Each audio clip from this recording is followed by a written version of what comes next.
Subscribe कीजिए UP ताजा news channel को और घंटी को दबा दीजिए ताकि सबसे पहले आप तक खबरें पहुंच जाएं।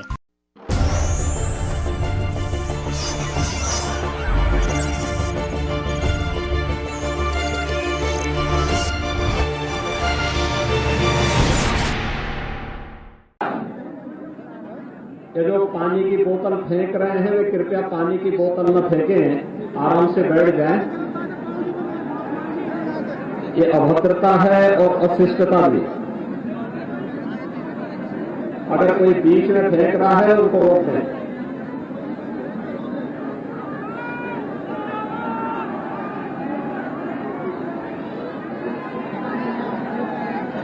लोकप्रिय सांसद श्री पुष्पेंद्र सिंह चंदेल जी,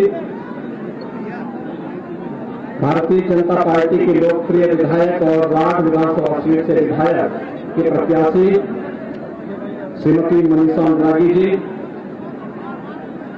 जिला प्रभारी श्रीमती रंजना उपाध्याय जी, डॉक्टर कमलेश सक्सेना जी, राजेंद्र चौधरी जी, जिला पंचायत अध्यक्ष श्रीमती जयंती राजपूत जी, पूर्व जिला अध्यक्ष श्री प्रीतम सिंह राजपूत जी, आज के इस कार्यक्रम में उपस्थित भारतीय जनता पार्टी के सभी पदाधिकारीगण और भारी संख्या में उपस्थित राज विधानसभा क्षेत्र से जुड़े हुए उपस्थित भाइयों बहनों,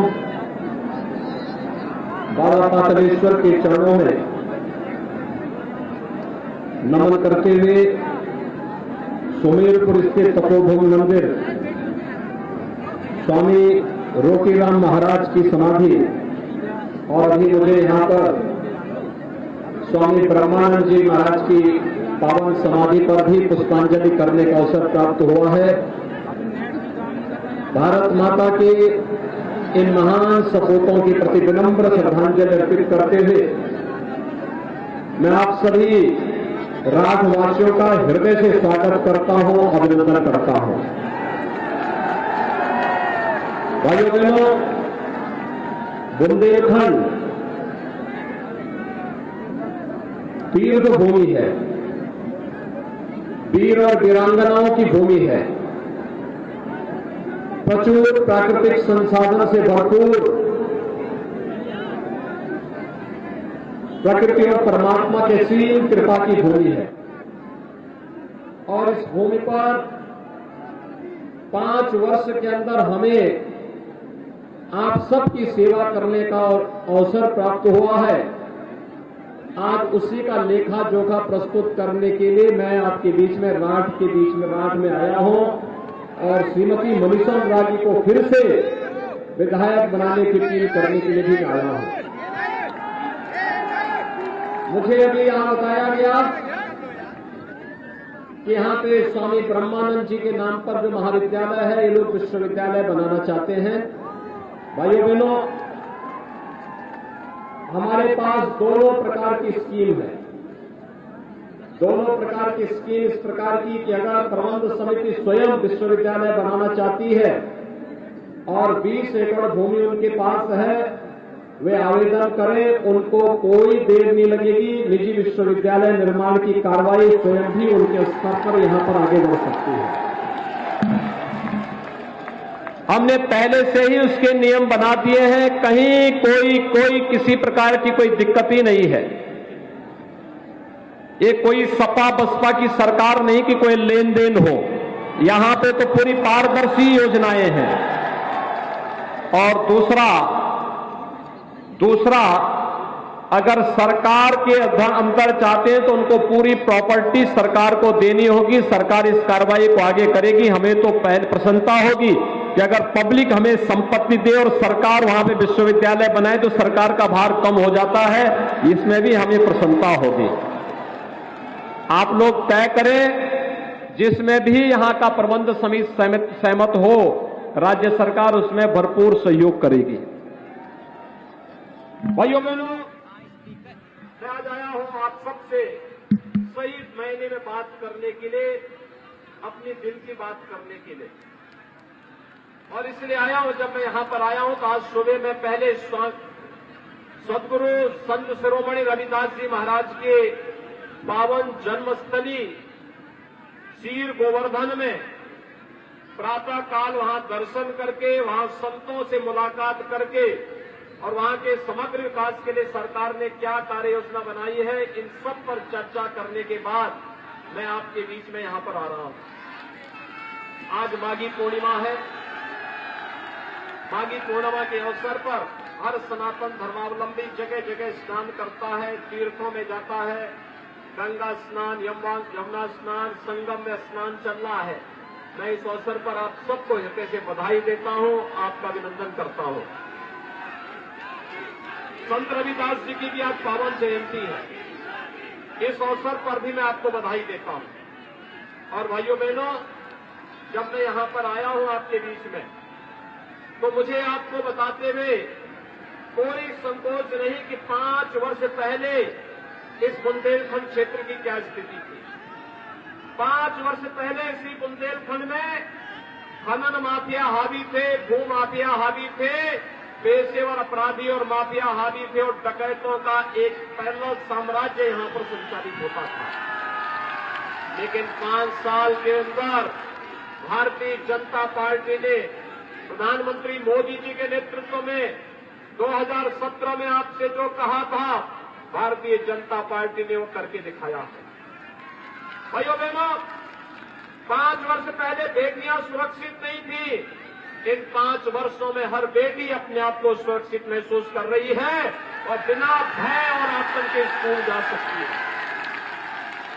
5 साल पहले माफिया और भूमाफिया हावी थे और आज जब मैं यहां पर आया हूं तो स्वामी ब्रह्मानंद जी महाराज की इस पावन तपोस्थली पर तो मैं देख रहा था कि मेरे आगमन के पहले यहां के नौजवानों ने बुलडोजर के सामने खड़ा कर दिया है। ये बुलडोजर विकास का प्रतीक भी है और माफियाओं की छाती पर उनकी अनैतिक कमाई पर चढ़ाने का प्रतीक भी है। और मैं आपको यही आश्वासन देने के लिए आया हूं, अगर हमने सुरक्षा का बेहतर माहौल दिया है, हमने बुंदेलखंड के विकास की एक समग्र योजना को आगे बढ़ाया है। जिस बुंदेलखंड के बारे में लोग कहते थे कि बुंदेलखंड में पानी नहीं, आज हम हर घर नल की योजना लेकर के बुंदेलखंड में आ गए हैं। हर गांव में घर घर पेयजल की स्कीम बन रही है। बन रही है कि नहीं बन रही है? पाइपलाइन बिछ रही है कि नहीं बिछ रही है? भाइयों बहनों, दशकों से लंबित थी अर्जुन सहायक परियोजना।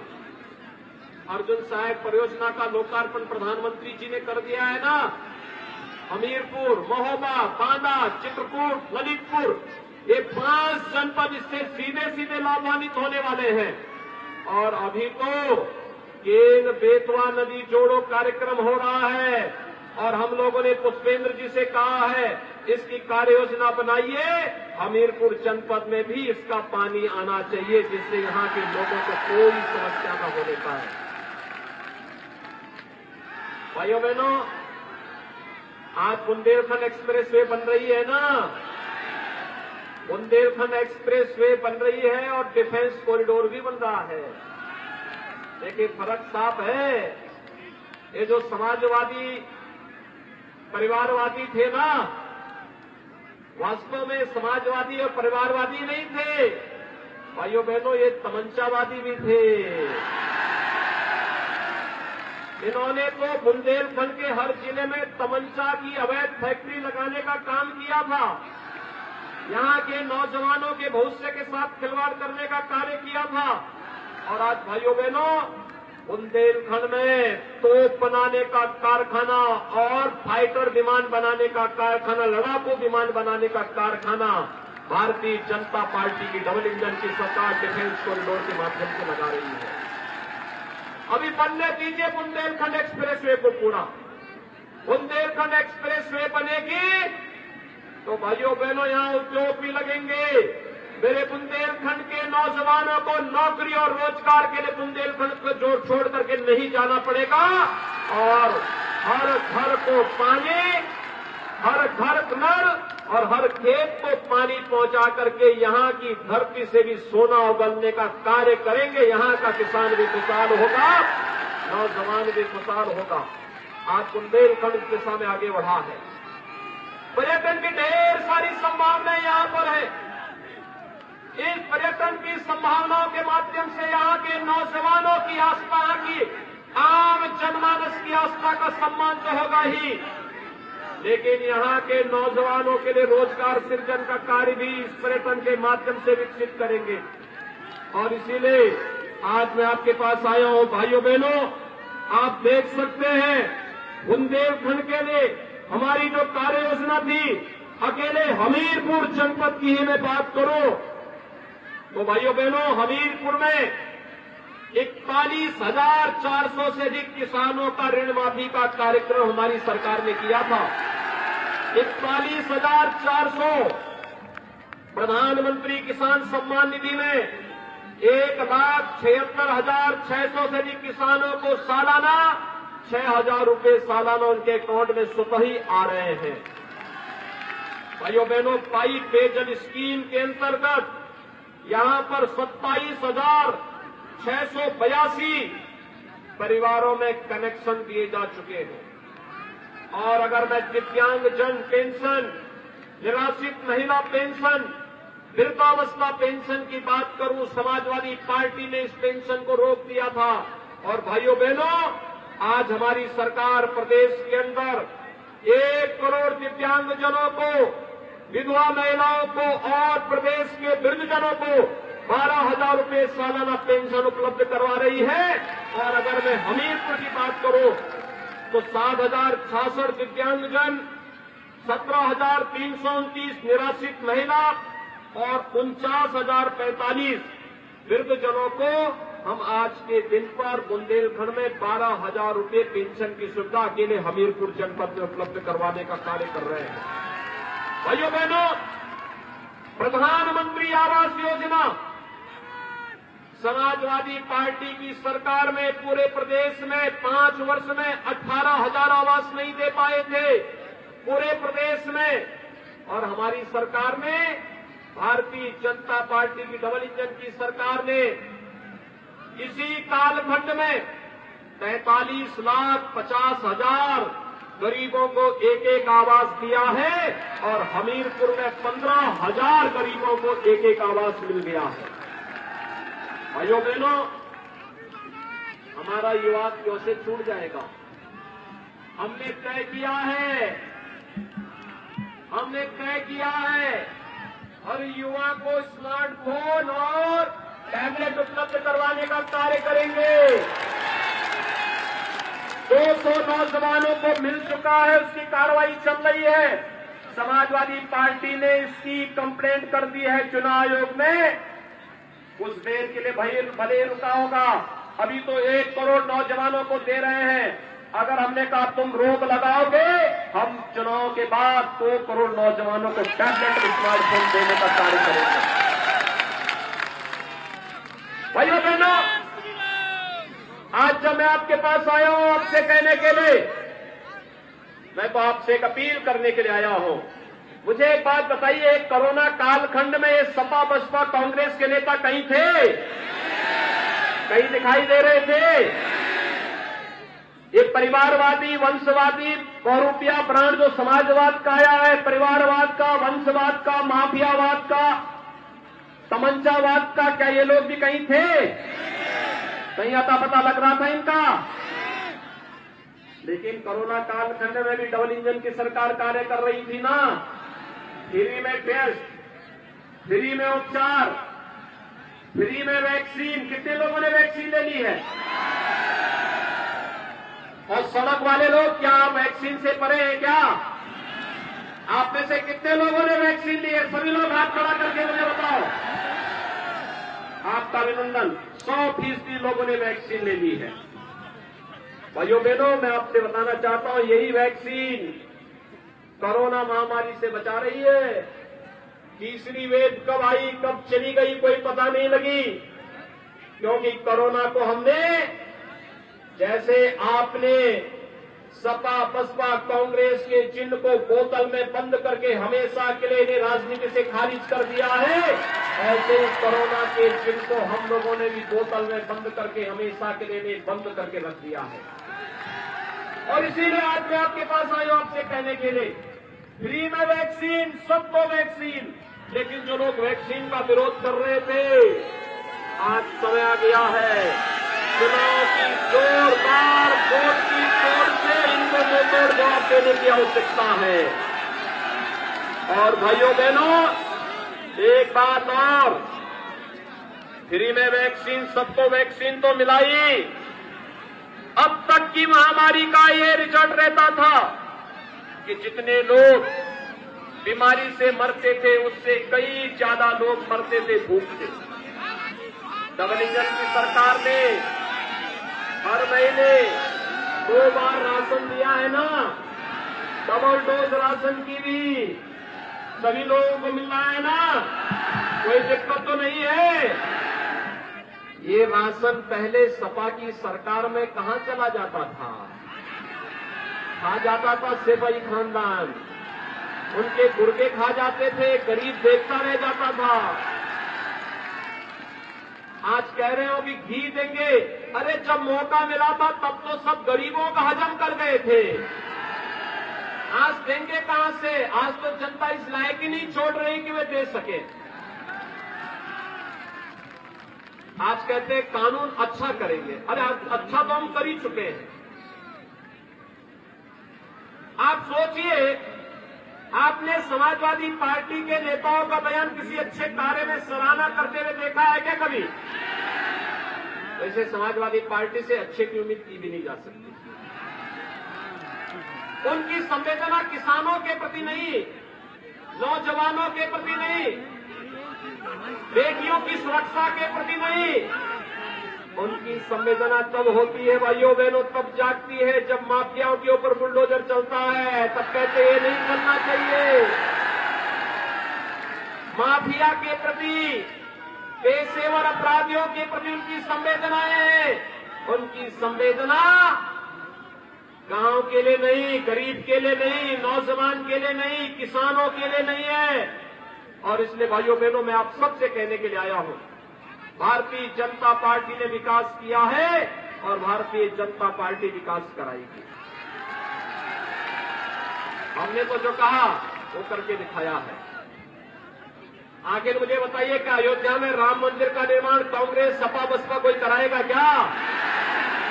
कौन करा रहा है?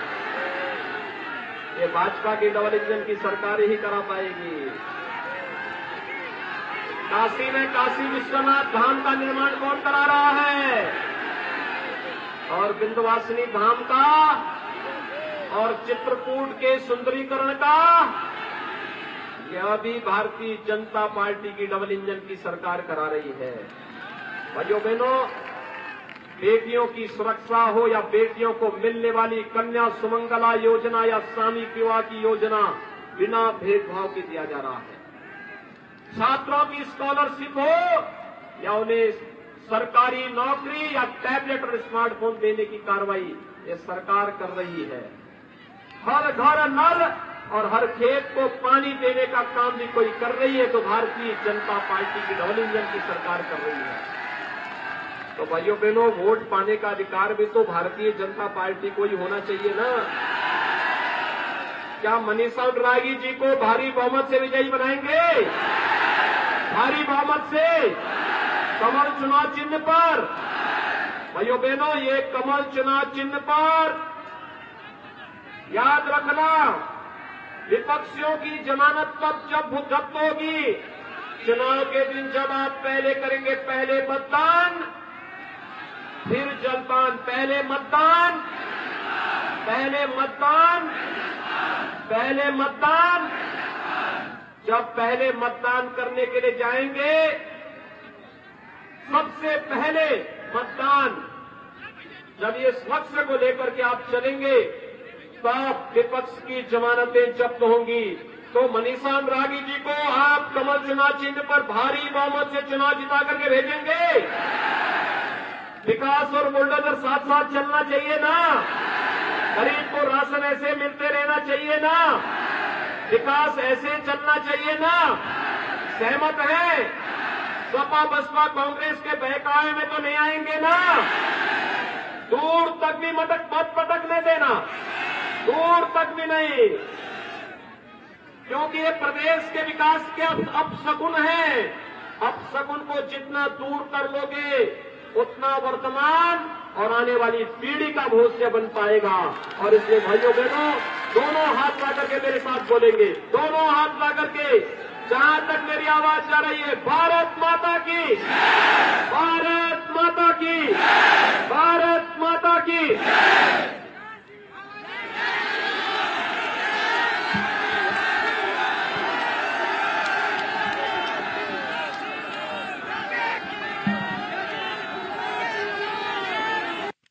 सब्सक्राइब कीजिए यूपी ताजा न्यूज चैनल को और घंटी को दबा दीजिए ताकि सबसे पहले आप तक खबरें पहुंच जाएं।